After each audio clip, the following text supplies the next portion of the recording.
আমি তৈরি করব মোগলাইয়ের সাথে খাওয়ার জন্য আলুর তরকারি। তাই আলুটাকে এইভাবে কেটে নিয়ে একটু আলুটা ভাপ দিয়ে নিয়েছি। আলুগুলো ভাজা হয়ে গেছে, এবার আলুগুলোকে তুলে নেব। লঙ্কা বাটাটা দিয়ে দিলাম,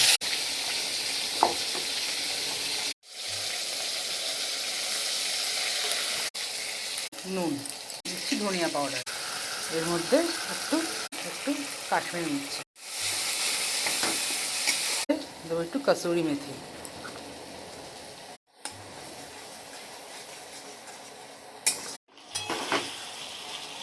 আর দিয়ে ভালো করে একটু নাড়াচাড়া করে নেব। হয়ে গেছে, এবার একটু জল দিয়ে দেবো এর মধ্যে।